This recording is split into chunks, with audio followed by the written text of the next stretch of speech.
তো কিছুদিন আগে মায়াপুর ইস্কনে চলে গিয়েছিলাম। অনেক দিনের শখ ছিল যে মায়াপুর যাব, কিন্তু কোনো রকম হয়ে উঠছিল না। অবশেষে ফাইনালি মায়াপুর চলেই এসেছি। আর এই যে দেখুন মন্দিরটা কত সুন্দর লাগছে। এটা পিছন সাইডের লুক যদিও, কিন্তু এর ওপরে যে সোনাগুলো রয়েছে না, এর ওপরে যখন রোদ পড়ছে প্রচুর ঝিকমিক করছে। আর চারপাশটা ঘুরে দেখছি, খুবই ভালো লাগছে। এখানে প্যান্ডেলের কাজ চলছে, কারণ মায়াপুরে এতটাই বড় জায়গা, তারপরেও লোকেদের জায়গা দেওয়া যাচ্ছে না, তাই প্যান্ডেলের কাজ চলছে চারিদিকে। আর আমরাও একটু খাওয়া দাওয়ার করার পরে বিকেলের দিকটা একটু ঘুরতে বেরিয়েছিলাম। এইটা পিছনের সাইড, মেন মন্দির ছাড়াও অনেকগুলো মন্দির রয়েছে ঘোরার জন্য, তাই আমরাও একটু ঘুরে ঘুরে দেখছিলাম। আর এই যে দেখো কত সুন্দর লুকটা লাগছে মন্দিরটার চারিদিক থেকে, মানে যে দিক থেকে দেখবে সেই দিক থেকেই লুকটা খুব ভালো লাগবে।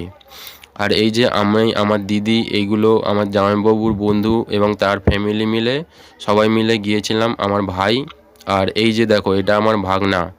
ওর সমস্যা হচ্ছে একটা আইসক্রিম কিনে দেওয়া হয়েছে, কিন্তু একটু আমার দিদি খেয়ে নিয়েছিল, তাই সে রেগে গিয়েছে। কি করছে দেখুন, আইসক্রিমটা টোটাল খাবেই না, আর নতুন আইসক্রিম কিনে দিতে হবে। তাই ওকে নিয়ে চললাম আইসক্রিম কিনে দেওয়ার জন্য। আর এই যে দেখুন এখানে